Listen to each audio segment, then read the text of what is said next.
একটা ঘটনা শুনুন। এটা বলে থাকে ওয়াহাবিরা, এবং এটা টোটাল মিথ্যা ঘটনা, আগেই বলে রাখলাম। হযরতে খাতুনে জান্নাত মা ফাতেমাতুজ জাহরা রাদিয়াল্লাহু তাআলা আনহা, তিনি মারা যাওয়ার পরে তিনার লাশ কবরের মধ্যে আবু যর গিফারি রাদিয়াল্লাহু আনহু যখন রাখবে, রাখার সময় বলেছিল, কবর রে জাননি তোমার মাঝে কারে আনছি? রাহমাতুল লিল আলামিনের কন্যা ফাতেমাকে আনছি। ওরে কবর, তোমার মাঝে শেরে খোদা হযরত আলী রাদিয়াল্লাহু আনহুর স্ত্রী ফাতেমাকে আনছি। কবর, তোমার মাঝে জান্নাতের যুবকদের সরদার হাসান এবং হুসাইনের মা ফাতেমাকে আনছি। কবর, তুমি ফাতেমার সাথে ভালো ব্যবহার কইরো। কবর নাকি উত্তরে বলতেছে, আবু যর গিফারি রে, আমি রাহমাতুল লিল আলামিনের কন্যা। হাদিসটা আলাউদ্দিন জিহাদি সাহেব বর্ণনা করলেন এবং তিনি বলতেছেন যে এই হাদিসটা দিয়ে ওয়াজ করে ওয়াহাবিরা, মানে ওই দলের লোকেরা ওয়াজ করে। আমি আলাউদ্দিন জিহাদি সাহেব হুজুরকে আদবের সাথে বলতেছি যে আপনি হয়তো জানতেন না, নতুন ইদানিং জেনেছেন যে হাদিসটা সহিনা বা এই হাদিসের সনদ সহিনা।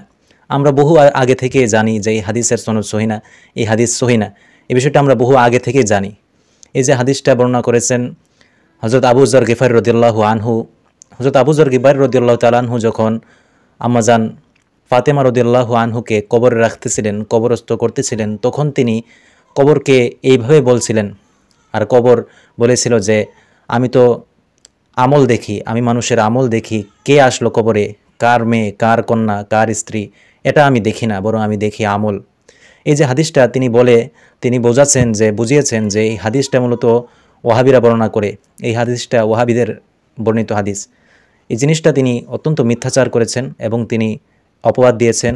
মূলত এই হাদিসটা সহি না, যে আপনি হয়তো জেনেছেন ইদানিং, কিন্তু আমরা আরও বহু আগ থেকেই জানি।